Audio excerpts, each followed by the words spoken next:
Everyone, हम global environmental issue का chapter को कंटिन्यू कर रहे हैं और आज हमने टॉपिक पढ़ना है ozone layer and acid rain.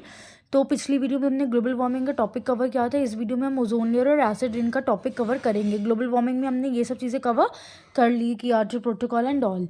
इसकी मैंने शॉर्ट्स भी अपलोड करी थी। तो अब हम ओजोन लेयर पढ़ेंगे। इसमें मॉनिट्रोल प्रोटोकॉल वगैरह सब कुछ हमने देखना है, इसके कॉजेज वगैरह सब कुछ ईवीएस जिस तरीके से पढ़ी जाती है, what when where something like that. Where तो नहीं पूछते ईवीएस में, बट व्हाट व्हेन हाउ है ना, वाई, वो सब चीज़ें ध्यान रखनी है तुम्हें। तो before discussing the ozone layer, सबसे पहले तो समझते हैं ओजोन होती क्या। तो ओजोन क्या होती है ये मुझे बताने की ज़रूरत नहीं है, क्योंकि हमारा जो फर्स्ट चैप्टर था ना उसमें हमने बताया हुआ है ओजोन क्या है, डिटेल में वहाँ पे बताया हुआ है। फर्स्ट चैप्टर में पोल्यूटेंट्स क्या होते हैं तब बताया। यूजली सब लोग ऐसे बोल देते हैं और ओजोन क्या होते हैं ये नहीं बताते, बट डेफिनेटली मैं ये सब हरकतें नहीं करने वाली हूँ। मैं इसमें बताने वाली हूँ तुम्हें ओजोन क्या होती है। लेट मी चेक, मैंने एक स्लाइड ऐड करी है। एक्चुअली मैंने कवर करना था स्मॉग का टॉपिक भी, बट मैंने उसकी पीपीटी बनाई थी, बट मैं कवर नहीं कर पाई बिकॉज वो पीपीटी कंप्लीट नहीं है। और मैं बहुत छोटी वीडियो बनाने की कोशिश कर रही हूँ बिकॉज मुझे थोड़ा इसको अपनी रेस्ट देना है, इसीलिए बहुत, चलिए वो सब अलग बात है। रही बहुत पेन थी आइस में, सो इसीलिए वीडियो को अवॉइड कर रही थी, वरना ये पीपीटी कब की बना के रखी हुई है मैंने। बट आज मैंने स्मोक की भी पीपीटी बना ली है, बट मैं उसको आज रिकॉर्ड नहीं करूँगी। अब वो टाइम लग सकता है थोड़े वीडियोस में, so just wear it with us. तो सबसे पहले तो अगर वो वाली पीपीटी मैंने लाई होती यहाँ पे तो उसमें मैंने पूरा मेंशन किया था, बट एनीवेज मैं यहाँ पे दोबारा करके बता देती हूँ। तो ओजोन क्या होता है, हमने फर्स्ट चैप्टर पढ़ा, हमने पढ़ा कि देयर आर सर्टेन पोल्यूटेंट्स।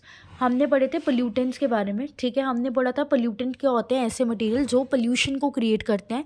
एक पोल्यूटेंट होता है प्राइमरी, एक होता है सेकेंडरी, ठीक है। हमने बोला था प्राइमरी पोल्यूटेंट वो होते हैं जो डायरेक्टली हमारे एटमॉस्फेयर में प्रेजेंट होते हैं। ये पोल्यूटेंट्स जो होते हैं वो होते हैं प्राइमरी, ये चीज़ हमने वहाँ पे डिस्कस करी थी। और हमने बोला था सेकेंडरी पोल्यूटेंट वो होते हैं, मतलब एक होते हैं थोड़े से छोटे, इट्स लाइक एक होते हैं जूनियर पोल्यूटेंट, एक होते हैं सीनियर पोल्यूटेंट। जूनियर पोल्यूटेंट है हमारे पास, उसे हम प्राइमरी बोलेंगे। सीनियर पोल्यूटेंट है उसे हम सेकेंडरी बोलेंगे। तो जो सेकेंडरी पोल्यूटेंट होता है वो प्राइमरी पोल्यूटेंट्स की इंटरेक्शन से बनता है। प्राइमरी पोल्यूटेंट में हमने आपको बोला कि you can take a very simple examples like carbon dioxide वगैरह, मतलब ऐसे सब्सटेंसेस की एग्जांपल ले लो जो आपके एटमॉस्फेयर में ऑलरेडी प्रेजेंट हैं, ठीक है। और सेकेंडरी पोल्यूटेंट में आप वो सब्सटेंसेस की एग्जांपल लोगे जो कहीं ना कहीं प्राइमरी से बने। और हमने बोला था सेकेंडरी पोल्यूटेंट में एक एग्जांपल है ओजोन। और जब ये मैंने आपको ये चीज़ पढ़ाई थी ना, तब मैंने बोला था कि ओजोन के बारे में मैं आपको इधर भी बता रही हूँ और ओजोन के बारे में मैं आपको उस चैप्टर में भी बताऊँगी। सिमिलरली स्मोक, जब आप स्मोक पढ़ेंगे ना, वैसे तो यूजुअली क्या करते हैं जब स्मोक का टॉपिक आएगा तो पढ़ाएंगे, ऐसे बोलते हैं कि फर्स्ट चैप्टर में पढ़ाया हुआ है। तो अगर आपको फर्स्ट चैप्टर में आपने स्मोक पढ़ी होगी तो आराम से आपका हो जाएगा। तो फर्स्ट चैप्टर अच्छा होगा तो आगे के टॉपिक्स बहुत इजी हो जाएंगे। But if you have not read the first chapter, तो मैं दोबारा तो बता ही रही हूँ, फर्स्ट चैप्टर के रेफरेंस के लिए नहीं बोल रही हूँ, ठीक है। बट वो हेल्प ज़रूर करता है। तो जिसको फर्स्ट चैप्टर में समझ नहीं आया वो इस चैप्टर में समझ लेना। तो ओजोन अगर हम बात करें, ये सेकेंडरी वाला पोल्यूटेंट है। इतना तो समझ में आ गया ना कि सेकेंडरी पोल्यूटेंट क्या होते हैं। सेकेंडरी पोल्यूटेंट वो होते हैं जो डायरेक्टली हमारे एटमॉस्फेयर में प्रेजेंट नहीं होते, मतलब ये ऐसे दूषित चीज़ें हैं जो हमारे एटमॉस्फेयर में डायरेक्टली प्रेजेंट नहीं होती। ये दो डायरेक्ट चीज़ों की इंट्रैक्शन से बनती हैं। अब जैसे ओजोन है ना, उसका फॉर्मूला होता है O3, ये उसका केमिकल फॉर्मूला है। अब ये O3 का मतलब है कि यहाँ पे 3 ऑक्सीजन के एटम्स हैं, तो जो फ्री ऑक्सीजन है ना वो कंबाइन करता है O2 के साथ। ये देखो यहाँ पे लिखा हुआ है। तो ये जो हमारे पास O2 है ना, उसके साथ हमारे पास ये फ्री ऑक्सीजन कंबाइन करता है। इस ऑक्सीजन को हम बोलते हैं nascent oxygen. Just a minute, ये वाला ऑक्सीजन होता है ना सिंगल O, इसे हम बोलते हैं नेसेंट ऑक्सीजन। ये काफ़ी एक्टिव ऑक्सीजन होता है जो हमारे एटमॉस्फेयर में कैसे आता है वो तो हम बाद में जाते हैं, वो थोड़ी केमिस्ट्री है उसके पीछे, उस पर भी जाएंगे बट थोड़ा बाद में। बट आप बेसिक समझो कि जो O3 हम पढ़ते हैं वो बनता है हमारे पास, आई थिंक ये कलर थोड़ा चेंज करना है, हाँ। तो ये जो रेड ले लो, ये जो O3 है वो हमारे पास बनता है O2 प्लस में O से, ठीक है। O2 तो हमारे एटमॉस्फेयर में ऑलरेडी प्रेजेंट रहता है, लेकिन ये O हमारे पास नेसेंट ऑक्सीजन होता है। ये रेडिकल है जो क्रिएट किया जाता है by the reaction of photolysis. इसीलिए बोलते हैं कि जो ओजोन है ना वो फोटोलिसिस रिएक्शन से बनती है, ठीक है। क्योंकि ओजोन का ये जो ऑक्सीजन होता है उसको फोटोलिसिस रिएक्शन से अवेलेबल करवाया जाता है। अब आते हैं उसको समझने की कोशिश करते हैं। तो ओजोन कैसे बनी, ओजोन बनी आपके O2 और O से। तो ये दो प्राइमरी पोल्यूटेंट है, मतलब oxygen is a primary pollutant. जिनमें आपस में इंटरेक्शन है, दोनों में से कोई एक भी प्राइमरी पोल्यूटेंट होगा ना तो चलेगा। तो इन दोनों प्राइमरी पोल्यूटेंट में रिएक्शन हुई और हमारे पास एक सेकेंडरी पोल्यूटेंट बना ओजोन। तो ओजोन क्या है? ओजोन एक पोल्यूटेंट है, एक ऐसा सब्सटेंस है जो कहीं ना कहीं हमारे एटमॉस्फेयर में पोल्यूशन क्रिएट करता है। So it's not a good substance that way, but हम यहाँ पे ओजोन के बारे में नहीं पढ़ रहे, ओजोन लेयर के बारे में पढ़ रहे हैं। So remember the difference, ozone is a pollutant but ozone layer is not a pollutant. Just that layer को समझाने से पहले उस मतलब आप बोल रहे हो ओजोन की लेयर है आपके एटमॉस्फेयर में, बट उस लेयर से पहले ये तो समझो कि ओजोन है क्या। तो आइए वो देखते हैं। तो ओजोन एक कलरलेस गैस है, इसका कोई कलर नहीं होता है। या तो ओजोन का कोई भी कलर नहीं होता है और ये हमारे कलरलेस गैस है और ये हमारे अर्थ के अपर एटमॉस्फेयर में मिलती है। अब ये कौन सी लेयर में मिलती है एटमॉस्फेयर की, ये ऑलरेडी 11th में पढ़ा जाता है। So this is the thing जो आप खुद रिसर्च करेंगे, ठीक है। ये इसको थोड़ा सा जूम इन कर लेते हैं। या सो ओजोन एक कलरलेस गैस है, हमारे अपर एटमॉस्फेयर में मिलती है। ये कैसे बनती है? ये बनती है जब ऑक्सीजन का मॉलिक्यूल यूवी रे को एब्जॉर्ब करता है और एक केमिकल रिएक्शन अंडर को करता है। बेसिकली क्या है इसमें फ़िलहाल आपको ये समझना है कि ओजोन जो लेयर है ना वो एक केमिकल रिएक्शन से बनती है, ठीक है। वो एक केमिकल रिएक्शन से बनती है जिस रिएक्शन का नाम होता है फोटो डिसोसिएशन, या हम उसको बोल सकते हैं फोटोलिसिस, ठीक है। अब होता क्या है इस प्रोसेस पे कि एक सिंगल मॉलिक्यूल होता है ऑक्सीजन का, जैसे कि ये ऑक्सीजन का सिंगल मॉलिक्यूल है, ये सिंगल मॉलिक्यूल ऑक्सीजन का ब्रेक होता है 2 ऑक्सीजन एटम में। अब ये सिंगल मॉलिक्यूल है ऑक्सीजन का, ये एक ऑक्सीजन और ये एक ऑक्सीजन में ब्रेक होगा। और ये ब्रेक कैसे होगा? ये ब्रेक होगा with the help of UV rays, ठीक है। और जब ये यूवी रेज की हेल्प से ब्रेक हुआ तो तभी तो बोला ये फोटोलिसिस है। ऑक्सीजन के मॉलिक्यूल पे यूवी रेज पड़ी, यूवी इज अ लाइट, तो लाइट पड़ी जिसके बाद ये ब्रेक डाउन हुआ। ब्रेक डाउन मतलब लिसिस, फोटो मतलब लाइट, लिसिस मतलब ब्रेक डाउन। तो लाइट के पड़ने पे ऑक्सीजन का मॉलिक्यूल ब्रेक डाउन हुआ जिसकी वजह से ये 2 ऑक्सीजन के फ्री ऑक्सीजन हमें अवेलेबल हुए और फिर ये फ्री ऑक्सीजन एक मॉलिक्यूलर ऑक्सीजन के साथ कंबाइन करेंगे, तब जाके हमारे पास O3 बन जाएगा। तो जो ओजोन का मॉलिक्यूल है वो कहीं ना कहीं फोटोलिसिस से बनता है, ठीक है। कैसे? O2 के साथ ऑक्सीजन कंबाइन करता है, ठीक है। पर वो ऑक्सीजन फ्री एटम हमें कैसे मिलता है? जब एक सिंगल एटम ऑक्सीजन का ब्रेक करता है और 2 ऑक्सीजन एटम बनाता है। तो थोड़ा सा मैं आपको दोबारा समझाती हूँ, मुझे तसल्ली नहीं हुई कि देखो हुआ क्या। ये पहले O2 था, ये O2 पे हमारे पास लाइट पड़ी, फोटोलिसिस रिएक्शन हो रही है जिसकी वजह से ये एक ऑक्सीजन और ये ऑक्सीजन अवेलेबल हो गया। और फिर एटमॉस्फेयर में अलग से ऑक्सीजन, देखो हमारे एटमॉस्फेयर में बहुत ऑक्सीजन है, मान लो ये 10 मॉलिक्यूल्स हैं ऑक्सीजन के। कुछ ऑक्सीजन के मॉलिक्यूल्स अपनी लिसिस करवा लेंगे, यानी कि कुछ ऑक्सीजन के मॉलिक्यूल्स टूट जाएंगे। लिसिस मतलब टूटना, और ये टूटते हैं लाइट की प्रेजेंस में, तो ये फोटोलिसिस हो गया। तो कुछ ऑक्सीजन के मॉलिक्यूल्स अपनी फोटोलिसिस करवा लेंगे और कुछ ऑक्सीजन के मॉलिक्यूल्स ऐसे होंगे जो टूटेंगे नहीं। अगर वो टूटेंगे नहीं तो वो क्या करेंगे? तो वो एक सिंपल ऑक्सीजन के एटम के साथ, ये मॉलिक्यूल होता है बिकॉज यहाँ पे 2 ऑक्सीजन के एटम्स हैं और ये सिंपल एक सिंगल ऑक्सीजन है, ठीक है। इसे हम नेसेंट ऑक्सीजन भी बोलते हैं, NaCENT। इस ऑक्सीजन के साथ कंबाइन कर लेंगे और ये O3 बना लेंगे। समझ में आया? This is how ozone is form. अब ओजोन का मॉलिक्यूल क्या करता है? अब देखो ओजोन खुद क्या है? एक कलरलेस गैस है, पेल येलो कलर की होती है लगभग, कोई ओडर नहीं, कोई कुछ नहीं। ओजोन एक पोल्यूटेंट है। बनता कैसे है यहाँ तक हमने डिस्कस कर लिया, मैं इस पार्ट को छोड़ देती हूँ। अब ओजोन क्या करता है? हमारे एटमॉस्फेयर में एक लेयर बना लेता है, मतलब ऐसे समझो बहुत ज़्यादा O3 एक ब्लैंकेट बना लेते हैं हमारे अर्थ के एटमॉस्फेयर के ऊपर, ठीक है। तो हमारे अर्थ के एटमॉस्फेयर पे ओजोन एक ब्लैंकेट तरह बना लेता है और वो उस ब्लैंकेट को बनाकर क्या करता है? क्या होता है, हमारे सन से ना डायरेक्टली यूवी रेज हमारे अर्थ पे गिरती हैं, ठीक है। सिंस वो यूवी रेज हमारे डायरेक्टली अर्थ पे गिरती हैं तो वो हमारे लिए बहुत हार्मफुल हो सकती हैं।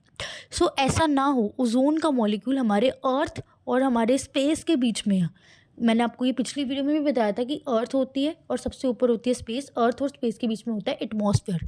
उसी एटमॉस्फेयर की एक लेयर के बीच में मिलता है ओजोन का मॉलिक्यूल। तो ओजोन का molecule as a blanket space और अर्थ के बीच में होता है। स्पेस और अर्थ के बीच में ओजोन का एज अ ब्लैंकेट इसलिए होता है क्योंकि स्पेस से जो यूवी रेडिएशन सन निकाल रहा है वो हमारी अर्थ पे अगर डायरेक्टली आती है तो वो हमें बहुत हार्म कॉज कर सकती है। सो वो हार्म ना हो इसलिए एक मैं कुछ भी नहीं लिख रही तो प्लीज़ मत देखना उधर। I am avoiding the screen contact, so please bear with me in this particular thing. But नहीं समझ में आएगा तो बताना कि लिख कर ही करना है प्रॉपरली, तो फिर आई वेट तब जब तक मैं कंप्लीट ठीक नहीं हो जाती। तो क्या होता है हमारे स्पेस, ये स्पेस है, फिर भी मैं लिख रही हूँ बिकॉज मुझे लगता है कहीं ना मैं इसकी शॉर्ट्स अपलोड कर, जो टॉपिक नहीं समझ में आएंगे शॉर्ट्स अपलोड कर दूंगी। फिर ये एटमॉस्फेयर का पार्ट है।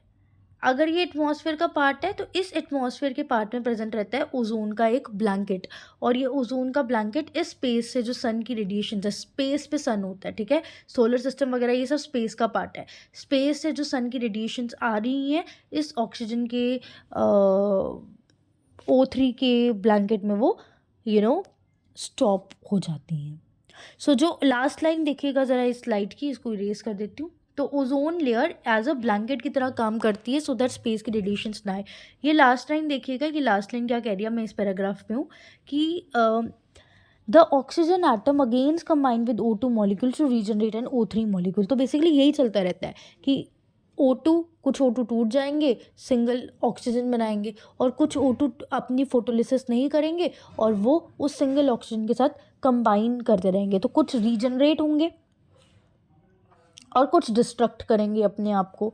तो total amount of ozone is continuous only, ठीक है, अमाउंट सेम। ऐसा नहीं सोचना कि इस चक्कर में ओजोन की परसेंटेज कम होगी, ऐसा नहीं है, वो एक फिक्स कॉन्स्टिट्यूशन में ही रहती है। इट्स जस्ट दैट वो कैसे बैलेंस आउट होता है, कुछ ऑक्सीजन के एटम्स अगर टूट रहे हैं तो कुछ ऑक्सीजन के एटम्स एज इट इज़ ही हैं। So that's how it is been adjusted. अब ये आपको मैंने पिक्चर लाई थी, थोड़ा और बेटर समझाऊंगी, बट इस पिक्चर से पहले ये समझते हैं विच इज़ रेडिएशंस क्या होती हैं। देखो रेडिएशंस मैंने आपको समझाया ना कि सन से कुछ हार्मफुल रेडिएशंस निकलती हैं। जो रेडिएशंस जब हमारी अर्थ पर गिरें तो वो हमें हार्मफुलनेस कॉज कर सकती हैं। इसीलिए सन की उन रेडिएशंस और हमारी अर्थ के उस बीच एक ब्लैंकेट बन के रहता है O3 मॉलिक्यूल्स। तो वो रेडिएशंस के बारे में हमने पढ़ना है। जो रेडिएशंस होते हैं यूवी रेडिएशंस, UVR भी लिखते हैं, UVR, यहाँ पे UV मतलब यूवी रेडिएशंस, ठीक है, और ये इलेक्ट्रोमैग्नेटिक वेव्स होती हैं। अब ये फिजिक्स का फिनोमिना है, तो आप फिलहाल ऐसे सिर्फ जो फिजिक्स वाले बच्चों को तो समझ में आ रहा होगा कि इलेक्ट्रिक फील्ड और मैग्नेटिक फील्ड से ये बनती हैं, ठीक है।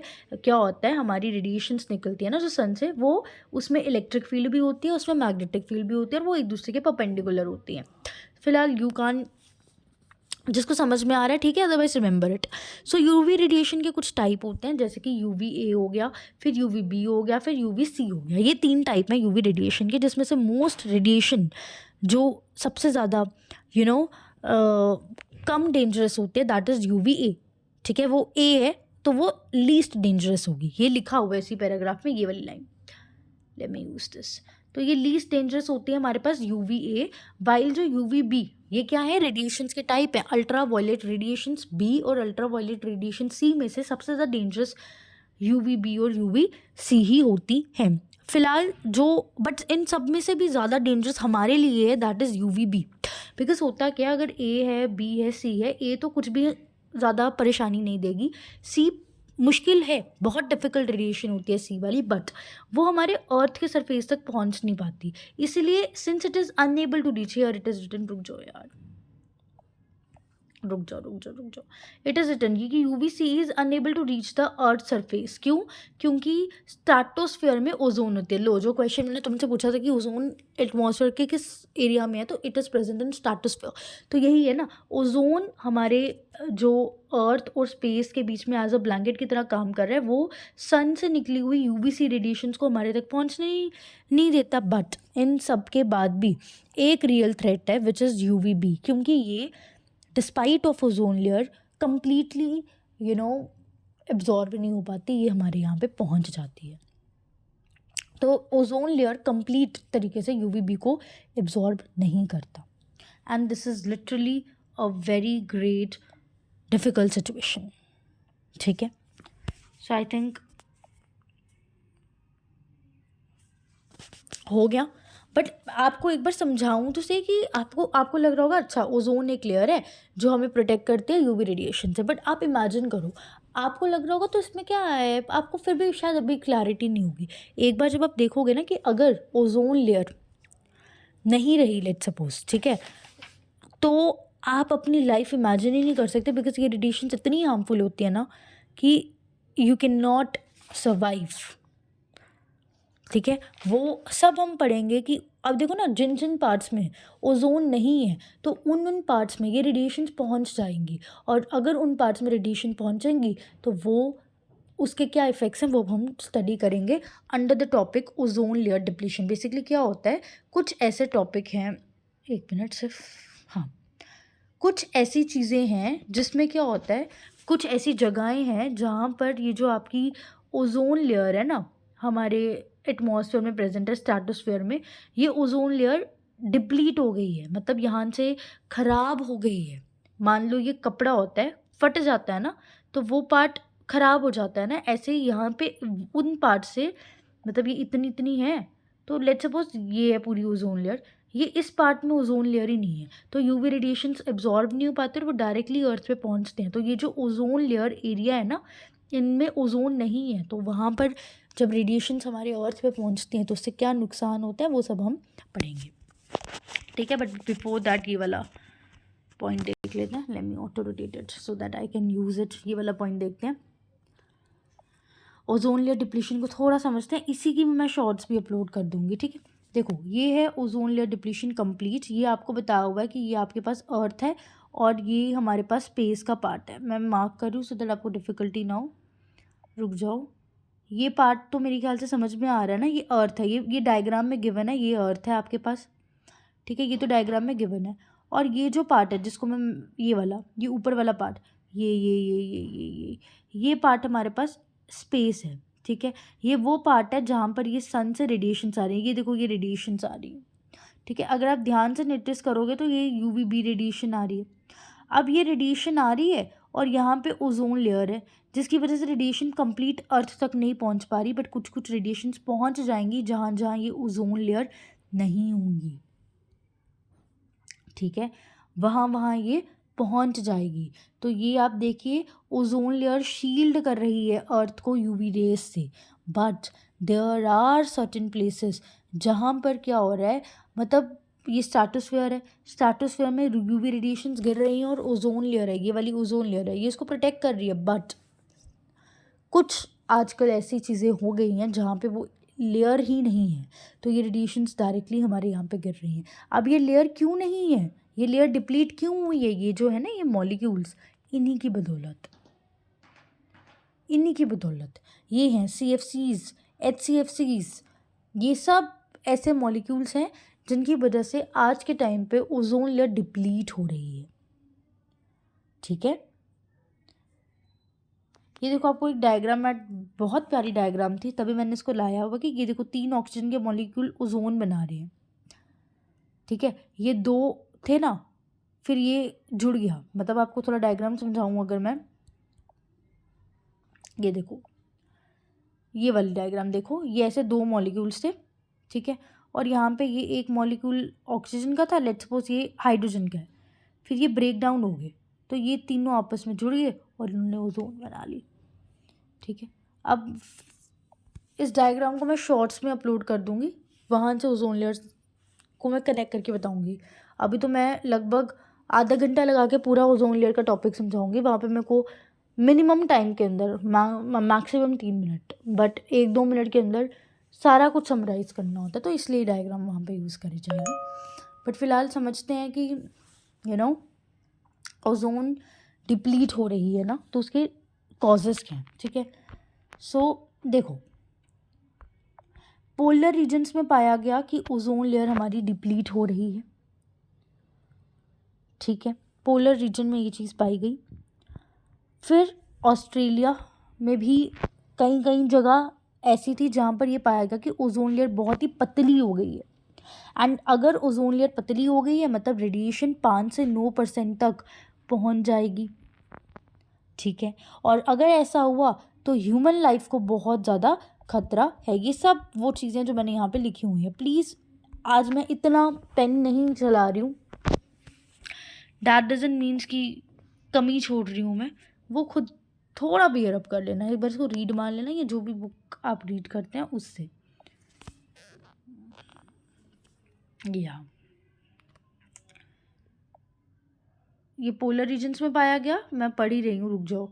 ऑस्ट्रेलिया में ओजोन लेयर डिप्लीट हो गई और इन सब से रिस्क हो जाता है ह्यूमन की लाइफ को।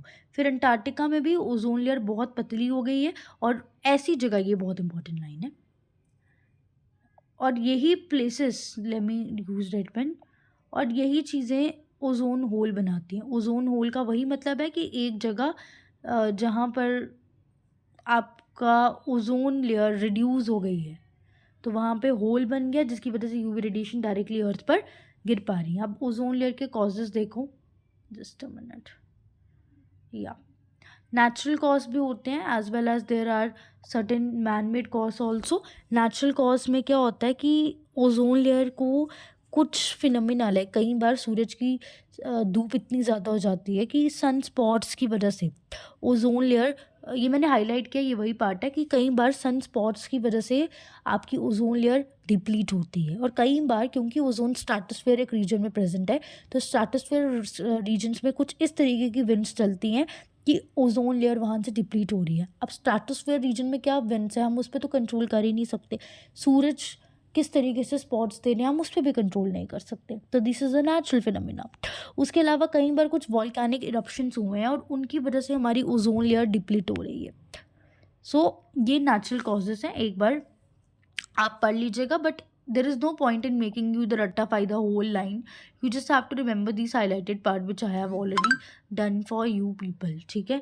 सनस्पॉट्स और मेजर वॉल्केनिक इरप्शंस, फिर कुछ मैन मेड सोर्सेज भी होते हैं जिससे आपकी ओजोन लेयर डिप्लीट होती है। ये तो इनफैक्ट मैंने डायग्राम जब दिखाई थी ना, रिमेंबर डायग्राम, ये डायग्राम में भी हमने ये मैन मेड सोर्सेज पढ़े ना, ये ओजोन डिप्लीटिंग केमिकल्स हैं, ये हमने डायग्राम में पढ़ी। तो ओजोन डिप्लीटिंग केमिकल्स पढ़ी थी ना, तो ये कुछ CFCs होती हैं। CFCs तो रेफ्रिजरेटर्स में मिलती थी, फिर उन रेफ्रिजरेटर्स को अब बंद कर दिया गया। बोला था ना प्रोग्राम्स ले रहे, कायोटो प्रोटोकॉल वगैरह एंड ऑल। सो या व्हाट्स हैपनिंग, या सो ये मेजर कुछ हैं सब्सटेंसेस, ये हैं कुछ क्लीनिंग एजेंट्स होते हैं, कुछ कूलेंट्स होते हैं रेफ्रिजरेटर्स में, जैसे कि CFCs। तो इसमें तो कुछ समझाने वाला नहीं है, you just have to go through its reading. एक बार मैं ही करवा लेती हूँ कि यूजुअली क्या होते हैं ऐसे सब्सटेंसेस जिनमें क्लोरीन या ब्रोमीन होता है ना, वो ओजोन को डिप्लीट कर सकते हैं, इस लाइन में लिखा हुआ है। और उन सब्सटेंसेस के एग्जांपल है हमारे पास, जैसे कि हमारे पास है मिथाइल ब्रोमाइड विच इज़ ये वाला पार्ट, CH3Br। अब देखो CH3Br में हमारे पास ब्रोमीन है, तो bromine is a ozone depleting substance, ठीक है। फिर हमारे पास कोई और सब्सटेंस है जैसे कि ये है, ये इनकी थोड़ा केमिस्ट्री वाले नेम भी है। देखो केमिस्ट्री वाले स्टूडेंट्स तो को मुश्किल नहीं होगा ये सब करने में, लेकिन 10th तक भी हम एक चैप्टर पढ़ते हैं, मेरे ख्याल चैप्टर का नाम होता है शायद से एल्केन एल्कीन एल्काइंस, तो उसमें भी हमने पढ़ा होता है। चैप्टर का नाम होता है कार्बन एंड इट्स कंपाउंड्स, तो कार्बन एंड इट्स कंपाउंड में भी हमने नेम लिखना तो सीखे होते हैं, तो सबके लिए कोई अलग बात तो नहीं है। एंड बीच में मैं ऑक्सीजन के लिए एटम्स वगैरह यूज़ करी थी, तो एटम मॉलिक्यूल्स क्या होते हैं वो भी पता होता है। 9th में एक चैप्टर होता है आपके साइंस में, केमिस्ट्री में, एटम्स एंड मॉलिक्यूल्स, उसमें तो आपने पढ़ा ही होगा। Atoms and molecules 3rd chapter होता है केमिस्ट्री का, वो तो सबके लिए इंपॉर्टेंट होता है, तो वो तो पढ़ा है। ऐसे कार्बन एंड इट्स कंपाउंड आपके 10th में चैप्टर होता है, बाय आपके केमिस्ट्री में होता है। हाँ, केमिस्ट्री में कार्बन एंड इट्स कंपाउंड, दोनों ही केमिस्ट्री के चैप्टर है। एक है atom and it's molecule, 9th में पढ़ा है, एक है 10th में कार्बन एंड इट्स कंपाउंड। तो 10th की भी केमिस्ट्री में कार्बन एंड इट्स कंपाउंड होता है, 9th के भी केमिस्ट्री का 3rd चैप्टर है स्ट्रक्चर ऑफ एटम, तो वहाँ पे ये सब चीज़ें पढ़ी होती हैं। मतलब ये नाम शाम कैसे लिखते हैं वो सब वहाँ पे पढ़ा होता है। तो जिसको इसमें प्रॉब्लम आ रही है और वो बोलेगा कि मैं स्किप कर दूँ, तो they have to learn the name, ठीक है। चलिए, बट इतना पूछेंगे तो आपको अगर भूल जाते हैं कोई बात नहीं, आप कुछ कुछ लिख देना कि लाइक कुछ कूलेंट्स होते हैं रेफ्रिजरेटर्स में, लाइक दिस। चलिए, अब ओडीएस क्या होते हैं? ऐसे सब्सटेंसेस जो ओजोन को डिप्लीट कर रहे हैं, और यही सब्सटेंसेस है जो हमने पढ़े, these are itself the ODS. इसमें कुछ अलग से तो बताने की ज़रूरत नहीं है। तो ओडीएस की डेफिनेशन ले सकते हो तुम यहाँ से, these are the ozone depleting substances. तो जब तक आप इन्हें नहीं वॉश करोगे अपने इन्वायरमेंट से, आपकी ओजोन लेयर कैसे बचकर रहेगी? ब्रोमीन, स्पेशली 2 ओडीएस आपको याद रखना है, ब्रोमीन और क्लोरीन, ठीक है? ये मतलब आपको नहीं समझ में आ रहा है ना कि ये ओजोन डिप्लीटिंग सब्सटेंस है कि नहीं। तो आप देखो कि क्या इस सब्सटेंस में ब्रोमीन है, क्या इस सब्सटेंस में क्लोरीन है। हाँ, अगर इस सब्सटेंस में ब्रोमीन है, अगर इस सब्सटेंस में क्लोरीन है, तो that could be ozone depleting substance, ठीक है? हर सब्सटेंस में there are lot of substance जहाँ पे क्लोरीन ब्रोमीन होते हैं, बट वो ओजोन डिप्लीटिंग नहीं है। तो यू हैव टू अंडरस्टैंड, एक लॉजिक दे रही हूँ। लाइक ब्रोमीन एटम माना जाता है कि वो 40 टाइम्स ज़्यादा डिस्ट्रक्टिव होता है क्लोरीन, तो जिसमें ब्रोमीन है ना, वो तो ज़्यादा डिप्लीटिंग है, ठीक है? तो मेन ओजोन डिप्लीटिंग सब्सटेंस जो तुम्हें याद रखने हैं, दैट इज ये। एक होता है क्लोरोफ्लोरोकार्बन्स। क्लोरोफ्लोरोकार्बन्स इज CFCS, ठीक है? उसके इनमें फ्लोरीन होता है, क्लोरो होता है। क्लोरो मतलब क्लोरीन, ठीक है? क्लोरीन, फ्लोरीन, कार्बन्स, ऐसे कंपाउंड कार्बन के जिसमें क्लोरीन एटम भी प्रेजेंट है, फ्लोरीन एटम भी प्रेजेंट है। तो इनको लगभग ये 80% से ज़्यादा रोल प्ले करते हैं ओजोन को डिप्लीट करने में। इनको ड्राई क्लीनिंग एजेंट्स की फॉर्म में यूज़ किया जाता है, हॉस्पिटल्स वगैरह में काफ़ी यूज़ किया जाता है। फिर मिथाइल क्लोरोफॉर्म, अब इनको वेपर, ये एरोसॉल्स की फॉर्म में यूज़ होते हैं। फिर हाइड्रोक्लोरोफ्लोरोकार्बन्स, इनका भी काफ़ी वाइटल रोल होता है और ये CFCs का ही सब्स्टिट्यूट है। फिर carbon tetrachloride, 4 chlorine, this is carbon tetrachloride का स्ट्रक्चर। केमिस्ट्री नहीं शुरू करना चाहती मैं यहाँ पे। कार्बन टेट्राक्लोराइड को फायर रेफ्रिजरेटर्स में यूज़ करते हैं। अब तो सच बोल रही हूँ, ऑनेस्ट ओपिनियन दूंगी, इसमें समझाने वाला कुछ भी नहीं है, इट्स टोटली याद, डू रिमेंबर इट, ठीक है? अब बढ़ते हैं इफ़ेक्ट्स। ओजोन डिप्लीशन के इफ़ेक्ट्स क्या होते हैं, तो इसके बाद फिर हमारे से प्रोटोकॉल शुरू हो जाएंगे। चलिए, अगर कहीं पे ओजोन नहीं है तो उससे क्या होगा? यूवी रेडिएशंस डायरेक्टली एंटर करेंगी। अगर यूवी रेडिएशंस डायरेक्टली एंटर कर रही हैं तो उससे इफेक्ट क्या हो रहा है, देखिए, ध्यान से देखिएगा। सबसे पहले तो हम बात करते हैं इसमें इफेक्ट इन ह्यूमंस। सबसे पहले तो ह्यूमंस की बात करें तो ह्यूमंस की स्किन कैंसर होने के चांसेस होते हैं। मतलब उनकी स्किन में रेडिएशंस इतनी हार्मफुल होती हैं कि अगर वो स्किन पे पड़े तो वो स्किन कैंसर कर सकती हैं। आईज़ में डैमेज हो सकता है। यार रुक जाओ, नहीं हो रहा, जस्ट अ मिनट। हाँ, ह्यूमंस की स्किन कैंसर हो सकता है, आई डैमेज हो सकती है, कैटरेक्स हो सकते हैं। कैटरेक्स एक कंडीशन होती है जहाँ पर ह्यूमंस को ब्लरी दिखता है, ठीक है? इसमें ऑपरेशन करवाया जाता है, मोतिया बिंदु बोलते हैं जिसको हिंदी में नॉर्मली। फिर फोटोकेराटिट्स हो सकता है। बेसिकली इसका क्या मतलब होता है कि स्नो ब्लाइंड, ठीक है? फिर ब्रीदिंग में प्रॉब्लम हो सकती है, चेस्ट पेन हो सकते हैं, इम्यून सिस्टम काफ़ी डिक्रीज हो जाएगा, उसको बीमारियाँ ज़्यादा जल्दी लग सकती हैं। स्किन एजिंग, मतलब वो ज़्यादा जल्दी बुरा हो जाएगा। उसके अलावा मरीन इकोसिस्टम है, वो इकोसिस्टम जो पानी के अंदर रहता है, उनके तो सर्वाइवल रेट्स को काफ़ी गंदे तरीके से इन्फ्लुएंस कर सकता है। मतलब ये पानी वाली स्पीशीज़ है, यहाँ पर यूवी रेडिएशंस गिरी, ठीक है? उसके अलावा क्या होगा? मरीन ऑर्गेनिजम्स की मोबिलिटी और ओरिएंटेशन, मतलब वो कहाँ रहते हैं, उस जगह से में कैसे ट्रैवल करते हैं, रहना, ट्रैवल, ये सब भी अफेक्ट करेगा। इन शॉर्ट उनकी लाइफ और उनके सर्वाइवल रेट को ट्रैवल करेगा। एम्फीबियंस क्या होते हैं? ऐसे ऑर्गेनिजम्स जो लैंड पर भी रहते हैं, पानी पर भी रहते हैं। तो ऐसे एम्फीबियन स्पीशीज़ के में लार्वा बनता है। लाइक फ्रॉग है ना, उसका टैडपोल लार्वा होता है। मतलब जैसे हम बच्चों के फॉर्म में होता है तो इन्फेंट्स कहलाते हैं ना, ऐसे जब वो एम्फीबियन लाइक फ्रॉग बच्चों की फॉर्म में होता है तो वो लार्वा की फॉर्म में ग्रो हो रहा होता है, टैडपोल जिसको हम बोलते हैं। तो उसके वो टैडपोलिंग स्टेज के लार्वा अफेक्ट हो सकता है, ठीक है? लाइक एम्ब्रियो होता है ना हमारे वहाँ, लार्वा होता है उनके वहाँ, तो वो उनका एम्ब्रियो, उनका लार्वा इफेक्ट हो सकता है। फिर उनका बिहेवियर, हैबिट्स चेंज हो सकता है। फिर कुछ स्पीशीज़ में तो कुछ डिफॉर्मिटीज़ भी हो सकते हैं और वो ब्लाइंड भी हो सकते हैं। प्लांट में भी कौन सी रेडिएशन गिरेगी? यूवीबी रेडिएशन, क्योंकि यूवीसी इतना अफेक्ट नहीं करती, मतलब वो गिर नहीं पाती क्योंकि ओजोन उसको एब्जॉर्ब कर लेता है। गिरता तो यूवीबी ही है, तो ये MCQ में आ सकता है। प्लांट में उनके फ्लावरिंग के टाइम को अफेक्ट कर सकते हैं, लीफ टूट सकती है, एब्सिशंस मतलब टूटना, और उनके फोटोसिंथेसिस का भी अफेक्ट हो सकता है। तो ये पॉइंट्स हैं, मैंने आपको समरी दे दी। आप भी ऐसे कर सकते हैं अपने पढ़ाई के वक्त, ऐसा स्मॉल में यूज़ कर सकते हो। बट ये मैंने ये है पूरा, एट द एंड आपको पढ़ना यही है, ठीक है? शॉर्ट चलिए, अब इंटरनेशनल एफर्ट्स, अब ऑब्वियस है ना ये ग्लोबल इशू था, क्योंकि ओजोन गिरेगा तो इतनी ज़्यादा प्रॉब्लम्स होंगी। आपने देखा ना कि ओजोन से होगा क्या, वरना हम पढ़ते ओजोन ये वो ज़रूरी क्यों है ओजोन लेयर? ओजोन लेयर इसलिए ज़रूरी है बिकॉज अगर ओजोन लेयर नहीं होगी तो हमें इतनी सारी प्रॉब्लम्स हो सकती हैं।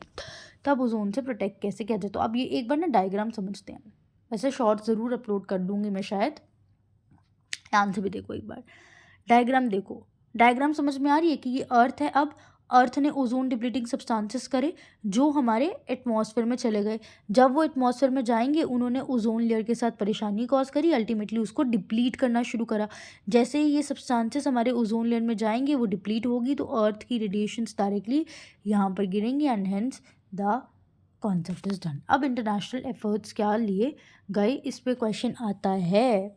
ठीक है, अभी तक सब ऐसे फालतू में पढ़ा चलेगा, अब ये वाला नहीं चलेगा पार्ट। तो इंटरनेशनल एफर्ट्स में ये सब एफर्ट्स लिए गए, जिसमें से सबसे इम्पॉर्टेंट एफर्ट है दिस प्रोटोकॉल। इसलिए मैं इसके देखो PYQ आपके सामने ही, अभी तो मैंने 2 बार तो PYQ इसमें आ गया रिपीटेडली, समझ रहे हो, और ये हर बार आता है। कोई ना कोई, बहुत ज़्यादा सेट होते हैं यूएस के पेपर में, तो कोई ना कोई सेट में इस प्रोटोकॉल का PYQ दिख ही जाएगा, कई बार MCQ में, कई बार लॉन्ग में, तो दिखता है। सबसे पहले समझते हैं कि प्रोटोकॉल है क्या। डिफ़िकल्ट नहीं है, ध्यान से समझिएगा, ठीक है, कायोटो का ही भाई है। या अभी भूल जाओ, एक पॉइंट के लिए सिर्फ सुनो, मैं लिख कुछ भी नहीं रही हूँ। तो ये जो प्रोटोकॉल था, ये एक प्रोटोकॉल था जो ओजोन लेयर के लिए लगाया गया था। ओजोन लेयर क्यों इतनी इम्पोर्टेंट है ये हमें समझ में आ गया। तो ओजोन लेयर के लिए एक प्रोटोकॉल लगाया, इस कन्वेंशन ने लगाया, वीना कन्वेंशन ने, ठीक है। और ये एक इंटरनेशनल ट्रीटी था जस्ट लाइक द कायोटो प्रोटोकॉल, और ये बनाया गया सो दैट हम अपनी ओजोन लेयर को प्रोटेक्ट कर पाएँ। कैसे प्रोटेक्ट करना है, इस प्रोटोकॉल के तहत ये चीज़ कही गई कि हम वो सारे सब्सटेंसेस को हमारे क्लाइमेट से निकालने की कोशिश करते हैं जो ओजोन को डिप्लीट करते हैं। अब हमने इतने ज़्यादा सब्सटेंस पढ़े हैं जो कि ODS हैं, जो कि ओजोन डिप्लीटिंग सब्सटेंस है। तो मॉनिट्रॉल प्रोटोकॉल में यही बोला गया कि वो सारे न्यूमरस सब्सटेंस जो हमारे ओजोन लेयर को ख़राब कर रहे हैं, डिप्लीट कर रहे हैं या ओजोन होल क्रिएट कर रहे हैं, उन सब्सटेंस को हमें फेज आउट करना है, मतलब निकालना है। Just like Kyoto protocol. Kyoto protocol क्या था, ग्लोबल वार्मिंग जिन सब्सटेंसेस की वजह से हो रही है उन सब्सटेंसेस को ख़त्म करो, ख़त्म नहीं कर सकते तो उनकी प्रोडक्शन रिड्यूस करो, इसमें भी वही है, ठीक है। सो ये फर्स्ट टाइम 1987 में अग्री किया गया था, लेकिन 1987 में जस्ट लाइक कायोटो प्रोटोकॉल, एक साल उसको निकाला, 1997 था शायद से, लेकिन उसके बाद उसको दोबारा इम्प्लीमेंट किया गया बिकॉज तब उसको किसी ने सीरियसली लिया ही नहीं, तो 1987 में लाया, बट उसके बाद उसको सीरियसली लिया गया 1989 में। एंड कायोटो, अगर हम मॉनिट्रॉल प्रोटोकॉल को, अब ये सीरियसली इसलिए लिया गया बिकॉज एक्चुअली अंटार्कटिका में देखा कि होल हो गया और वहाँ की स्पीशीज़ को बहुत प्रॉब्लम हुई फिर, तो इसलिए रखा कि ये तो कहीं पे भी हो सकता है, ये ऑल ओवर द वर्ल्ड हो सकता है, किसी के भी शहर में हो सकता है। अंटार्कटिका कॉन्टिनेंट में हुआ तो कल का कोई और कॉन्टिनेंट में भी हो सकता है। सो एक रिकवरिंग हो, ये बहुत ही, क्योंकि स्लोली रिकवर करता है अगर डैमेज हो जाता है, तो इसलिए लाया गया और इसका काफ़ी वाइड स्प्रेड किया गया। एंड इसके थ्रू बोला जाता है कि अगर ये चीज़ करते गए तो 2070 तक, मतलब आज के कई 25 साल बाद, आप देखोगे कि ओजोन लेयर 1980 में जैसी थी ना बिल्कुल वैसी हो जाएगी। तो इसका ये इट्स अ गुड थिंग, 1980 में ओजोन लेयर ख़राब नहीं थी, ख़राब तो वो 1987 के करीब हुई है ना, तभी उस टाइम पे प्रोटोकॉल लाया गया, तो बिल्कुल पुरानी जैसी अच्छी कंडीशंस में हो जाएंगी, ठीक है। तो कुछ कुछ जगहों पर इसको लाया गया है, आप देख सकते हैं, इसके नाम कतई याद नहीं करने, मैं आपकी जगहोती में कतई याद नहीं करती, बट एज अ स्पीकर हर कोई ऐसा करता है कि वो चाहे इजी डिफ़िकल्ट से, मतलब बेकार सा डेटा होगा ना जो कभी नहीं आएगा वो लाएगा, क्योंकि कोई अपने पे नाम नहीं लेता, सिंपल एज दैट। तो अब हमें मॉनिट्रॉल प्रोटोकॉल समझ में आ गया। अब हम इसके कई सारे PYQs देखेंगे। इनफैक्ट जब मैं शॉर्ट्स अपलोड करती हूँ ना, मैं प्रोटोकॉल तो समझाती हूँ पर मैं उस प्रोटोकॉल के साथ उसके PYQs भी करवाती हूँ। प्रोटोकॉल्स के लिए ये चीज़ मैंने करी है, ठीक है। तो शॉर्ट्स बहुत इफ़ेक्टिव होती है बिल्कुल एंड टाइम रिवीजन के लिए, अगर वो सब कुछ कवर कर रही है। तो इसमें और कायोटो प्रोटोकॉल के शॉर्ट्स में ज़्यादा रेफरेंस नहीं है, इट्स जस्ट दैट एक फेज आउट कर रही है ODS को और एक फेज आउट कर रही है ऐसे सब्सटेंस को जो उस ग्लोबल वार्मिंग करते हैं। चलिए अब इसके क्वेश्चंस देखेंगे। Explain Montreal protocol in brief. तो ये एक वास की प्रॉब्लम ना हो, तो ये एक इंटरनेशनल ट्रीटी है जिससे हमने ओजोन लेयर को प्रोटेक्ट करने का सोचा गया था। न्यूमरस सब्सटेंस जो ओजोन लेयर को ख़राब करते हैं उसके लिए करना था, तो 1987 में लाया, बट फोर्स कब हुआ 1989। देखो इधर भी इन्होंने PYQ वालों ने खुद से आंसर लिखा, ये सब इग्नोर मारा, सब इग्नोर मारा, सिर्फ एक ये लाइन याद रखी और थोड़ा और अच्छा बनाने के लिए ये वाली डेटा याद रख लिया। उसमें भी पूरी मत याद रखो तुम, मैं तुम्हारी तरह तो ऐसे ही लिखती, मैं ये लिखती और 1987 से 1989, और मुझे इतना तो पता ही था ना कि ओजोन डिप्लीटिंग सब्सटेंस को मुझे देखना है, तो मैं कहीं ना कहीं मेंशन कराती बीच में चेप करके ओजोन डिप्लीटिंग सब्सटेंस ये वाले होते हैं depending upon the marks of the question. तो अगेन अगले में भी वही है कि ODS को हमें निकालना है। आ गया ना यहाँ पे ODS का पॉइंट, ठीक है। तो जब ये ODS एटमॉस्फेयर में रिलीज होते हैं तो ये केमिकल स्ट्रेटोस्फीयर लेयर में जहाँ पर ओजोन प्रेजेंट रहते हैं वहाँ पे बहुत ज़्यादा परेशानी कॉज करते हैं, और इसीलिए हमें अब अर्थ की इस प्रोटेक्टिव शील्ड को प्रोटेक्ट करना है सो दैट हमें ही नुकसान ना हो, ठीक है। देखो इन्होंने भी एक्स्ट्रा पॉइंट्स लिख ही दिए, depends upon the average marks. अब ये तीन और, अब देखो एक वो नहीं की है, और भी 2-3 चीज़ें लाई थी जिसके बारे में हम यहाँ जानेंगे। मैं 60 मिनट्स की वीडियो रखूँगी मैक्सिमम, ज़्यादा नहीं करूँगी, ठीक है। अगर अब स्मॉग और वो तो रह ही जाएगा तो वो पार्ट 3 में आएगा, ये चैप्टर 3 पार्ट में गया, ठीक है, because it was a very big chapter. तो अगला लाया गया लंदन अमेंडमेंट 1990। अगेन पूरा मत याद रखो, मैंने जो हाईलाइट करके दिया हुआ है कि इसमें यही किया कि जो सब्सटेंस है ना ओजोन को डिप्लीट कर रहे हैं, उन सब्सटेंस को इस तरीके से एमिट किया जाए कि वो स्केड्यूल करें। मतलब क्या हुआ कि इस प्रोटोकॉल के थ्रू हमने स्पेसिफिकली उन सब्सटेंस पर ध्यान दिया जो ओजोन को बहुत गंदे तरीके से डिप्लीट कर रहे हैं, और उसके तहत हमने निकाला कि भाई हमने नोटिस किया कि रेफ्रिजरेटर में हम यूज़ करते हैं एज अ कूलेंट CFCs को, बट वो ओजोन को बहुत गंदा कर रहे हैं, तो उसको तो कम्प्लीटली निकाल दिया। समझ रहे हो? ऐसे ही मिथाइल क्लोरोफॉर्म को लेटर ऑन इंट्रोड्यूस किया गया। क्लोरीन है ना तो उसके बीच में, तो वो भी ओजोन डिप्लीटिंग सब्सटेंस है, कि इसको भी हमें कंट्रोल करना पड़ेगा। तो इस लंदन अमेंडमेंट के थ्रू सिर्फ ये एक चीज़ की गई कि ओजोन डिप्लीटिंग सब्सटेंस पे थोड़ी नज़र रखी जाए। फिर अगली आई, ये अब ये नाम तो कतई मुझसे नहीं पढ़ा जाता, इसलिए जो 1992 वाली अमेंडमेंट है उसमें क्या किया, 1990 में अमेंडमेंट हुई जिसमें हमने बोला कि हम ओजोन डिप्लीटिंग सब्सटेंसेस के बारे में ध्यान देंगे, और 1992 में बोला भाई फटाफट ध्यान दो, फटाफट जितने भी ओजोन डिप्लीटिंग सब्सटेंस हैं उनको ख़त्म करो। फिर 1997 में एक एक्ट आया, ये मॉनिट्रॉल प्रोटोकॉल में ही थोड़ा सा चेंज लाया, जिसमें HFCs का कम्प्लीटली फेज आउट कर दिया और मिथाइल ब्रोमाइड का कम्प्लीटली फेज आउट कर दिया। मिथाइल ब्रोमाइड को डेवलप्ड कंट्री से भी निकाल दिया, डेवलपिंग से भी निकाल दिया, लेकिन HFCs को डेवलपिंग कंट्री में रखा। तो ये बहुत ही इम्पॉर्टेंट चीज़ें हैं जो हमने डिस्कस कर दी। चलिए अब आते हैं हमारा टॉपिक एसिड रेन। छोटा ही है बट करते हैं फटाफट से। 40 मिनट्स इसमें ही चले जाते हैं, पता ही नहीं चलता है। सिर्फ काम की बातें करी, देखा जाए तो सिर्फ मैंने 1 2 3 4 5 6 7 8 स्लाइड्स पढ़ाई, और उसमें से डायग्राम को बना 9 स्लाइड्स इन 40 मिनट्स चले गए, पता ही नहीं चला। कुछ अभी एक्स्ट्रा बोला ही नहीं, ना स्टार्टिंग में ना कुछ, मिडल में थोड़ा बहुत बोल रहे थे, बट ठीक है यार, इतना तो होता है। अब एसिड रेन, मैं अब एसिड रेन स्टार्ट करते हैं। एसिड रेन क्या होती है, अब नाम में है एसिड प्लस रेन। मतलब क्या हुआ, देखो ये एक प्रेसिपिटेशन है, प्रेसिपिटेशन का मतलब होता है रेन।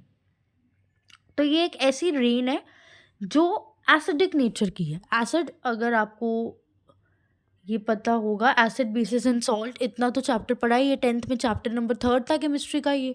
तो एक होता है न्यूट्रल पॉइंट, एक होता है एसिड। एसिड ऐसे सब्सटेंस होते हैं जिनका pH लेस देन 7 होता है एंड दे आर सोर इन टेस्ट। पढ़ा था ना एसिड का, एसिड होता है ना सोर, हो गॉड, या वही होते हैं।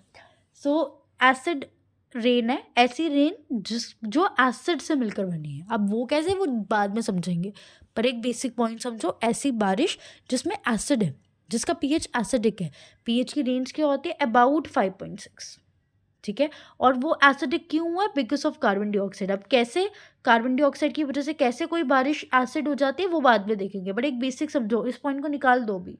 एक बेसिक पॉइंट समझो कि एसिड रेन एक ऐसी प्रेसिपिटेशन है जिसका पीएच लेस देन आपका नॉर्मल रेन वाटर का पीएच होता है लगभग 7, उससे कम है।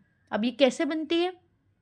तो ये सल्फर डाइऑक्साइड से बनती है, ये नाइट्रोजन डाइऑक्साइड से बनती है, और ये कुछ पार्टिकल से बनती है और कुछ गैसेस से बनती है जो हमारे एटमॉस्फेयर में प्रेजेंट रहती है, और इन्हीं सब चीज़ों से बनकर ये प्रेसिपिटेट हो जाती है। आई मीन A+A बना 2A, और ये 2A से बनी और 2A को निकाला। अच्छे से समझाऊंगी, अभी थोड़ा इंट्रोडक्शन है।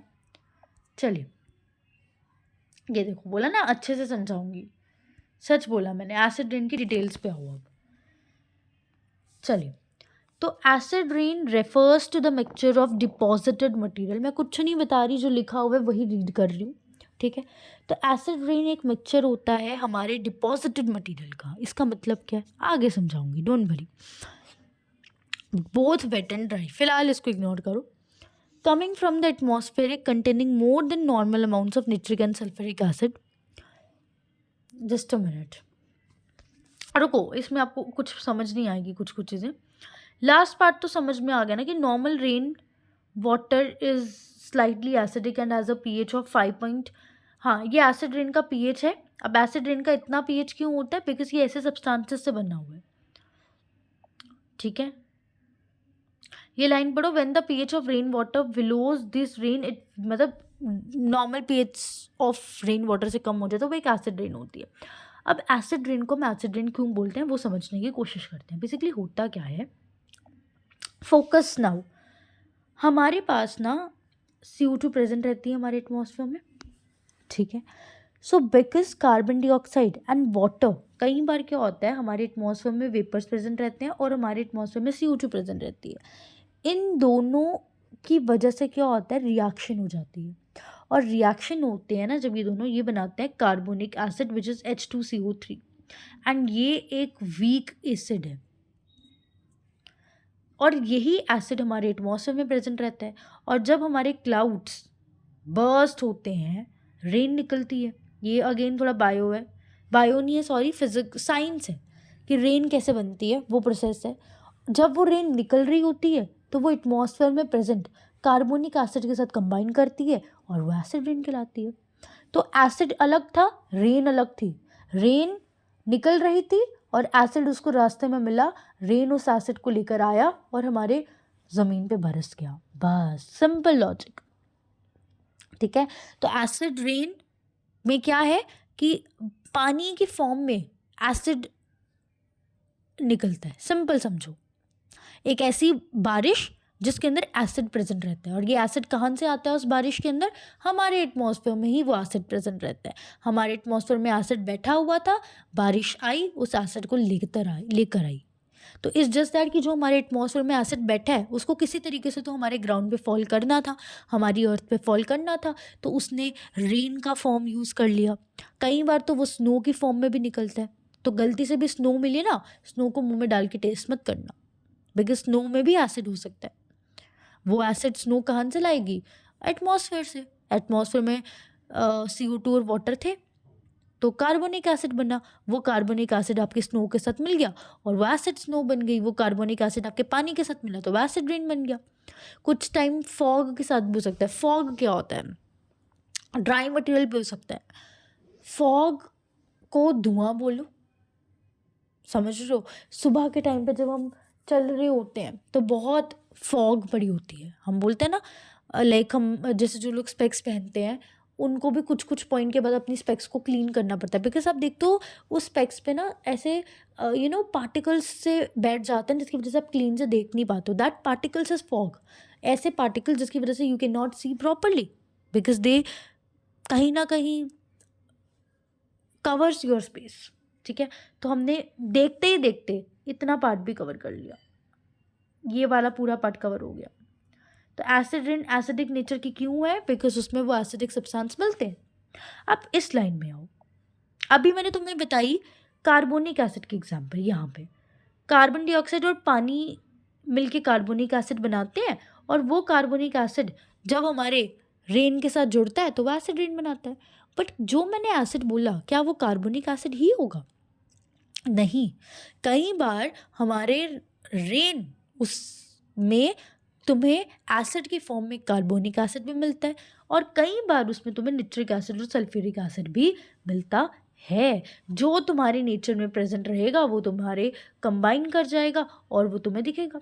अब सवाल ये उठता है कि चलो भाई कार्बोनिक एसिड तो मुझे समझ में आ रहा था CO2 से मिलकर बना और CO2 तो हमारे एटमॉस्फेयर में प्रेजेंट थी तो एसिड रेन हो गई, कार्बोनिक एसिड वाली एसिड रेन हो गई।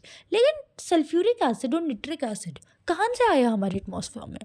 सल्फ्यूरिक एसिड का मतलब है कि वो SO2 से मिलकर बना है, मतलब SO2 प्लस पानी। निट्रिक एसिड का मतलब है NO का कोई भी कंपाउंड, NO2 हो सकता है प्लस पानी, निट्रिक एसिड है। तो ये NO2 और SO2 कहाँ से आया?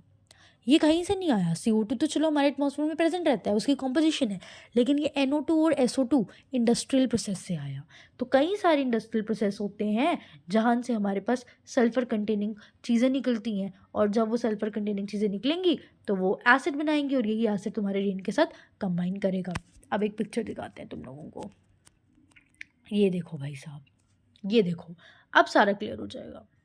ये तुम्हारा ग्राउंड था, ये देखो ट्रीज लगी हुई हैं, ठीक है, ये बारिश आ रही है। अब ये तुम्हारे क्लाउड्स हैं, ठीक है। अब हुआ क्या, तुम्हारे एटमॉस्फेयर में ये प्रेजेंट है, ये SO2 कंबाइन कर रहा है पानी के साथ, सल्फ्यूरिक एसिड बना रहा है। NO2 कंबाइन कर रहा है पानी के साथ, निट्रिक एसिड बना रहा है। निट्रिक एसिड का फॉर्मूला होता है HNO3। सल्फ्यूरिक एसिड का तो सबको पता होता है H2SO4। ऐसे ही कार्बोनिक एसिड बनता है H2CO3, ठीक है। और ये एसिड तुम्हारे रेन में प्रेजेंट हो जाता है और वो एसिड रेन बनाता है, ठीक है। अब ये एसिड कहाँ से बना है? पिक्चर बहुत प्यारी पिक्चर है, बहुत प्यारी पिक्चर। ये एसिड कहाँ से आया? लाइक SO2 अब मिला तुम्हें, ये देखो नाइट्रोजन डाइऑक्साइड मिल रहा है, सल्फर डाइऑक्साइड मिल रहा है, ये तुम्हारे ये इंडस्ट्रीज़ हैं। तो ये इंडस्ट्रीज से ये एसिड निकल रहा है, तुम्हारे रेन के साथ कंबाइन होकर अर्थ में फॉल कर रहा है और इसको बोलते हैं एसिड रेन। तो ये इंडस्ट्रीज थी जिससे ये एसिड निकले, तुम्हारी रेन बना गए। CO2 तो ऑलरेडी प्रेजेंट था, CO2 भी आ गया। तो इससे मुझे पता लग रहा है कि एसिड रेन का कहीं ना कहीं कॉज तो भाई इंडस्ट्रीज है। तो देखो हमने देखते देखते कॉज ऑफ एसिड रेन भी पढ़ ली। एसिड रेन क्या होता है ये तो समझ में आ गया, हमने कॉज ऑफ एसिड रेन भी पढ़ लिए। कॉज क्या पढ़ा? सल्फर के कंपाउंड्स और नाइट्रोजन के कंपाउंड जो इंडस्ट्री से निकल रहे हैं वही तो एसिड रेन कर रहे हैं।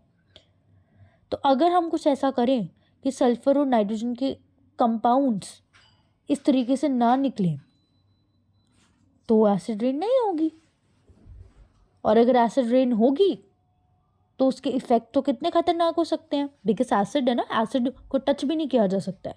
तो एसिड तो गिर रहा है साक्षात मरीन वाटर बॉडी पे, अगर वो एसिड गिरा तो मरीन, आप टच नहीं कर सकते एसिड को, तो मरीन ऑर्गेनिजम्स मतलब जो पानी में रहते हैं वो कैसे करेंगे, समझ रहे हो। सो इफेक्ट्स तो उससे भी खतरनाक होंगे। अब एसिड रेन पे कंट्रोल, अब समझ, अब देखो हमने आधे से ज़्यादा चैप्टर पढ़ लिया, हो गया चैप्टर खत्म, जाओ अब, ठीक है। तो यही है मेन, एसिड रेन में तो यही था, बट अब थोड़ा करते हैं।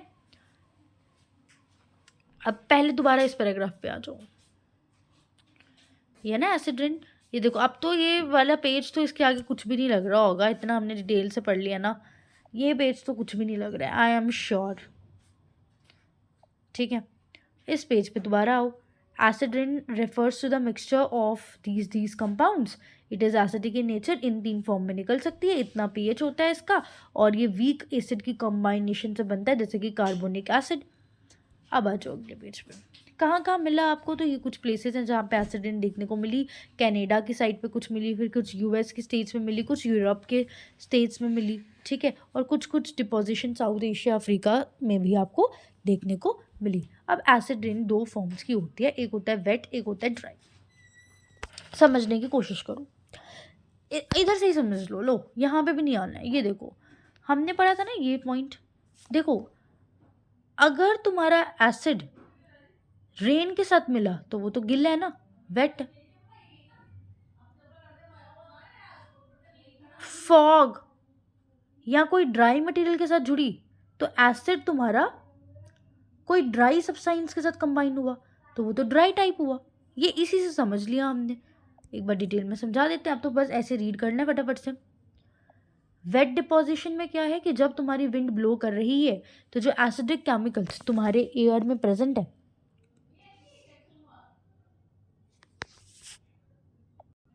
मैं रीड करवाऊंगी, मैं अभी यूज़ नहीं कर रही इसको, ठीक है। सो मैं इसे रीड करवाती हूँ, फिर हिंदी में एक्सप्लेन करती हूँ। तो अभी मैं कुछ भी बोर्ड पे नहीं लिख रही हूँ, तो थोड़ा फोकस करेगा। Just a minute, my Snapchat notifications मैं ऑफ करना भूल जाती हूँ बिफोर द वीडियो। चलिए, वेट डिपोजिशन में क्या होता है कि जब विंड ब्लो कर रही है, विंड आपकी चल रही है, तो कुछ एसिडिक केमिकल्स होते हैं हमारी air. Please don't when I am explaining and I am not writing and I am saying I am not writing, it means I am not writing. Just listen, इसको इग्नोर मारो place को, मैं कुछ भी नहीं लिखने वाली हूँ, तो जस्ट लिसन। जब विंड ब्लो कर रही है तो कुछ एसिडिक केमिकल्स होते हैं हमारे हवा में मूव कर रहे होते हैं, वो उन एरियाज में मूव करते हैं जहाँ वेदर बहुत वेट है, और वो acid rain, snow, mist, fog in form में निकलते हैं। अब ये मिस्ट फॉग्स क्या होता है ये मैं नेक्स्ट वीडियो में जब स्मॉग पढ़ाऊंगी तब बताना ही है, ठीक है। तो क्या होता है कि हमारे एटमॉस्फेयर में जो एसिड प्रेजेंट होता है ना, उस एसिड को रिमूव किया जाता है, और उधर से रिमूव कर कर उसको रेन के साथ कंबाइन, रेन की फॉर्म में हमारे अर्थ की सरफेस पर डिपॉजिट किया जाता है। तब से तो हम ये देख रहे हैं ना कि हमारे एटमॉस्फेयर में एसिड है, एटमॉस्फेयर में जो एसिड प्रेजेंट है उसको वहाँ से निकाला और हमारी अर्थ की सरफेस पर डिपॉजिट करवाया, ठीक है। जब उस एसिड को अर्थ की सरफेस में रेन के थ्रू गिराया जाएगा, so that is wet deposition, ठीक है। और फिर ये एसिड आगे जाके बहुत प्रॉब्लम्स देगा। ड्राई डिपोजिशन में क्या होता है कि विंड ब्लो कर रही है और एसिड केमिकल को जब डस्ट की फॉर्म में वॉश ऑफ किया जाएगा फ्रॉम द एटमॉस्फेयर, या स्मोक की फॉर्म में वॉश ऑफ किया जाएगा, स्मोक की फॉर्म में वॉश ऑफ किया जाएगा, एज अ ड्राई पार्टिकल की फॉर्म में वॉश ऑफ किया जाएगा, दैट इज ड्राई डिपोजिशन। बस अब आओ, इतना लंबा कुछ भी नहीं पढ़ना होता है। ये देखो, एक दो लाइन तो simple, if the wind blows, if the wind blows, और acidic chemicals into the area, acidic chemicals into the area, जहाँ पर वेदर वेट है, जहाँ वेदर ड्राई है, आपने उस फॉर्म में निकल लग दिया। वेदर वेट है, रेन, स्लीट, फॉग, स्नो की फॉर्म में रखा तो वो वेट डिपोजिशन है। अच्छा, मैं लिखना शुरू कर दिया, जो लोग एक्चुअली में सीरियसली सुन रहे थे प्लीज़ फोकस, थोड़ा रिवर्ट बैक करके वीडियो को देख लेना। और जब एसिडिक पोल्यूटेंट डस्ट या स्मोक की फॉर्म में गिरे तो वो ड्राई पार्टिकल्स। सेम, मतलब इंग्लिश तो दोनों में तुमने सेम ही रखनी है ना, बस बीच के शब्दों को चेंज करना है। वेट डिपोजिशन होगा तो वेदर वेट है, ड्राई डिपोजिशन होगा तो ड्राई वेदर है, वेट डिपोजिशन होगा तो रेन, स्लीट, फॉग, स्नो या मिस्ट की फॉर्म में गिराना है, ड्राई डिपोजिशन होगा तो डस्ट, स्मोक इनकी फॉर्म में गिराना है, बस। उसके अलावा ये जो लिखा है ना, ये वाली पार्ट, ये जो मैं अगला मार्क करने वाली हूँ, ये बात वो लिखी है जो मैं तुम्हें बोल रही थी, नंबर बढ़ाने के लिए, फिर इससे ये नुकसान हो सकता है। ये तो एक्चुअली दूसरा क्वेश्चन है जिसको इस क्वेश्चन के साथ कंबाइन कर दिया, ठीक है। सो या अच्छा, फिर इसके बाद इसकी डिस्कवरी है। डिस्कवरी खुद पढ़ना, नहीं आएगा पेपर में, ठीक है। फिर भी पढ़ना है तो खुद पढ़ लेना, बुक में था तो it was my duty to write, पर ये नहीं आएगा पेपर में। कहाँ डिस्कवर किया गया था, ये पॉइंट ध्यान रख लो कि इंडस्ट्रियल रेवोल्यूशन के टाइम पे किया था, क्योंकि एसिड रेन किन की वजह से हो रही थी, एसिड की वजह से हो रही थी। जो एसिड कहाँ से निकल रहे थे, तुम्हारी इंडस्ट्रीज़ की वजह से। तो जब इंडस्ट्रियल पोल्यूशन के टॉपिक को एड्रेस किया गया तो एसिड रेन को लाया गया कि इंडस्ट्रीज़ से केमिकल्स निकल रहे हैं, जो केमिकल्स पोल्यूटेंट्स की तरह रोल प्ले कर रहे हैं, और वो पोल्यूटेंट्स हमारे रेन की फॉर्म में निकल रहे हैं, ठीक है। अब एसिड रेन के कॉज की डिस्कशन करते हैं। अब तो कॉज तो पता ही है भाई, सबसे पहले मैन मेड सोर्स पे आओ, ये लाइन पढ़ो। मैन मेड सोर्स भी होते हैं, नेचुरल सोर्स भी होते हैं, पहले मैन मेड सोर्स पे आते हैं। मैन मेड सोर्स पे ये लास्ट लाइन पढ़ो कि सल्फर डाइऑक्साइड और नाइट्रोजन की ऑक्साइड्स, मैंने बोलता ना NOx की फॉर्म में लिखते हैं, तो ये गैसेस हैं जो हमारे कोल से प्रोड्यूस होती हैं, ठीक है। तो ये एक बहुत बड़ा कॉज है, ठीक है। सो मैन मेड सोर्सेज में क्या है कि हम अपने जो फॉसिल फ्यूल्स हैं जैसे कि कोल्स, इनका ज़्यादा यूज़ ना करें, इनसे ही हमारे कहीं ना कहीं ये पोल्यूटेंट्स रिलीज़ होते हैं, ठीक है, या कोई हमारे सल्फ्यूरिक कंपाउंड्स हैं या कोई एमोनियम नाइट्राइट या निट्रिक एसिड के कंपाउंड्स हैं। तो ऐसे कंपाउंड्स का थोड़ा यूज़ करने से ही ये चीज़ होती है। और नेचुरल सोर्स की अगर हम बात करें, या नेचुरल सोर्स में वॉल्केनो हमने ओजोन लेयर में भी पढ़ा, ओजोन लेयर के कॉज में यहाँ पे भी पढ़ रहे हैं। फिर कुछ रॉटिंग वेजिटेशन, मतलब कहीं पर आप देख रहे हो एक लैंड है जहाँ पे प्लांट्स वगैरह ग्रो हो रहे हैं लेकिन वो सड़ रहे हैं, मतलब वो डीके कर रहे हैं, तो उससे भी हमारा कहीं ना कहीं हमारा ये एसिड रेन के चांसेस होते हैं, ठीक है। अब हम बात करते हैं इफेक्ट, एसिड रेन से क्या क्या इफेक्ट हो सकते हैं। सबसे पहली बात तो एसिड अगर एक्वेटिक एनवायरनमेंट में गिरेगा, सो उससे तो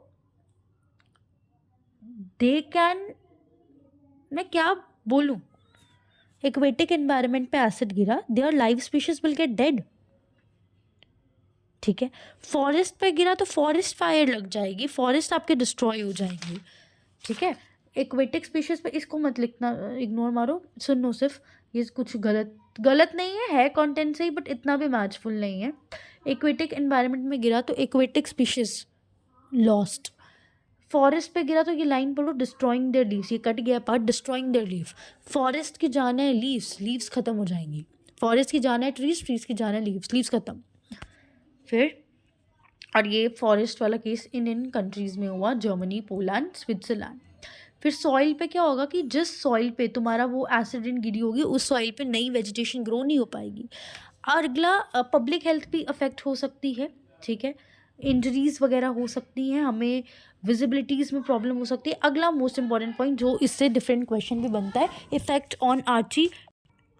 अच्छा, वन मोर थिंग, अब इफेक्ट ऑफ आर्किटेक्चर पढ़ाऊंगी, बट इस पे तो ये बहुत इंपॉर्टेंट से सुनना इफेक्ट ऑफ आर्किटेक्चर वाला पॉइंट, बिकॉज इस पे क्वेश्चंस भी आते हैं। But you know I am, अब इस 1 आवर का होने वाला है, कहीं ऐसा तो नहीं लगा ना कि आज मैंने पॉइंट्स को छोड़ा या जल्दी कर दिया, ऐसा नहीं है, मैंने छोड़ा नहीं है। इट्स जस्ट दैट कि वो जो इम्पॉर्टेंट था उसका तो मैं एक्स्ट्रा लेके आती हूँ ना मटेरियल खुद से पढ़ाने के लिए, जैसे कि मॉन्ट्रियल प्रोटोकॉल, तो वो बुकिश लैंग्वेज का तो लेती हूँ, पर PYQ में किस तरीके से तुम्हें रिप्रेजेंट करना है मैं वो भी लेके आती हूँ।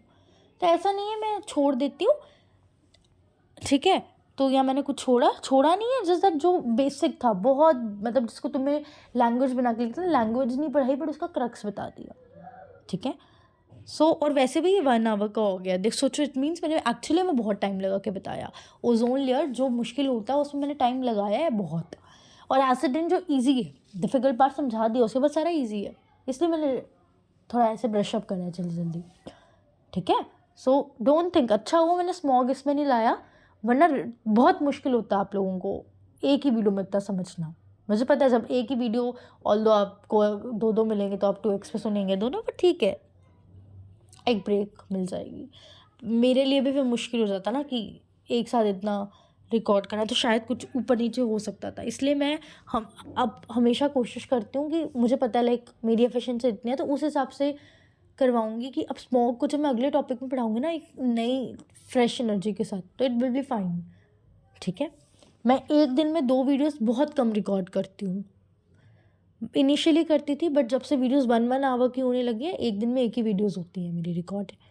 अभी दूसरी वीडियो स्मॉग और डेजर्टिफिकेशन के लिए मैं PPT बनाऊंगी तब जाके रिकॉर्ड करूँगी, तो उनके लिए कंटेंट प्रिपेयर कर दिया है मैंने, PPT नहीं बनाया। स्मॉग का तो आज इतना अच्छा कंटेंट आएगा ना, जब भी स्मॉग की वीडियो डलेगी it will be so beautiful, because इतनी डिटेल में स्मॉग पढ़ाया होगा, उससे पहले इतना बेसिक कवर करवाया है ना मैंने कई सारी चीज़ों को रेफ़र करके, and it is going to be awesome. सच में मैंने क्योंकि आज कंटेंट प्रिपेयर कर लिया ना स्मॉग का, अब वीडियो कब शूट होती है डिपेंड्स ऑन माई थोड़ा आइज़ पे भी डिपेंड करता है। सो आई विश जल्दी से ठीक हो जाऊँ। सो या come on the topic effect on architecture and buildings. तो क्या होता है, जैसे ताजमहल जैसे मॉन्यूमेंट्स होते हैं ना, उनमें क्या होता है एसिड रेन गिरते हैं तो वो उसकी ना ब्यूटी को ख़राब कर रहे हैं। अब ताजमहल का कलर येलो पेल सा पड़ रहा है बिकॉज उस पर एसिड गिर रहा है और वो गंदा कर रहे हैं। तो this is a major case जो देखा गया। ऐसे ही स्टैचू ऑफ लिबर्टी जो न्यूयॉर्क में है, ताजमहल जो आगरा में है, तो उनमें ये चीज़ें नोटिस की गई। अब उसको कंट्रोल कैसे किया जा सकता है? कंट्रोल ऑफ एसिड रेन, सबसे पहले तो हमने बोला कि कोल के यूज़ करने से जो कॉज है वही कंट्रोल है। कोल के यूज़ करने से कहीं ना कहीं कुछ केमिकल्स प्रोड्यूस होते हैं, तो कोल को एज ए एनर्जी, कोल को क्यों यूज़ करते हैं, उससे एनर्जी मिलती है। कोल की जगह कोई और सब्सटेंस को एज एन एनर्जी यूज़ करो। फिर हर एक इंडिविजुअल नेशन अपने हिसाब से कोई एक्शन ले, कोल वाला पॉइंट इसमें कवर हो गया। हर एक इंडिविजुअल सोर्स अपना एक्शन ले, ये कवर हो गया। जो डैमेज्ड एनवायरनमेंट है ना उसको, अब देखो ये इंपॉर्टेंट पॉइंट है। बेसिकली होता क्या है, क्योंकि ये एसिड है तो एक प्रोसेस होता है जिसको हम बोलते हैं लाइमिंग। लाइमिंग का मतलब क्या होता है कि आप जो एसिडिक इन्वायरमेंट है ना, एसिडिक मान लो कोई डेड सरफेस बन गया क्योंकि वहाँ पे एसिड रेन हुई। अब तुम उस डेड सरफेस में लाइम को ऐड करो।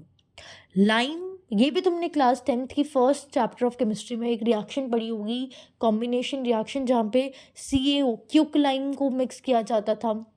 तो सब क्लास 10th का चैप्टर, 11th बोल रही हूँ, 10th का चैप्टर, बोर्ड्स के लिए तो बहुत सीरियसली पढ़ते हो ना, तो उस पर पढ़ा ही है हमने। तो लाइम को अगर हम एक एसिड के साथ मिक्स करें ना, आई थिंक लाइम का फॉर्मूला CaO होता है, quick lime calcium oxide, I am not sure but शायद ये होता है।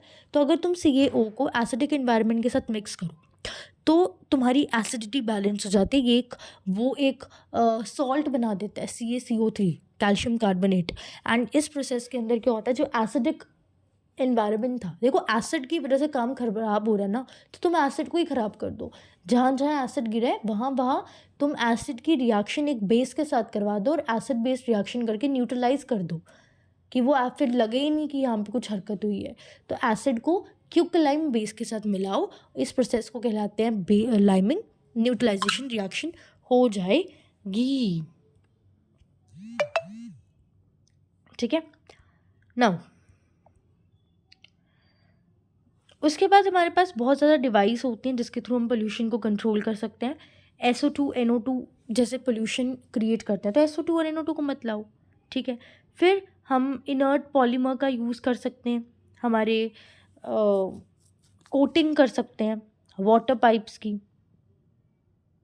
एक मिनट सिर्फ, अ coating of protective layer of inert, these notification sets only when, इतनी ज़्यादा नोटिफिकेशन आ गई है ना लिटरली। डिवाइस टू कंट्रोल, अच्छा, अ coating of protective layer of inert polymer should be given in the interior of water pipe for drinking water. देखो जिस पानी को आप पी रहे हो ना, उस पानी में एसिड रेन अगर गिर गई तो तुम्हें प्रॉब्लम हो सकती है।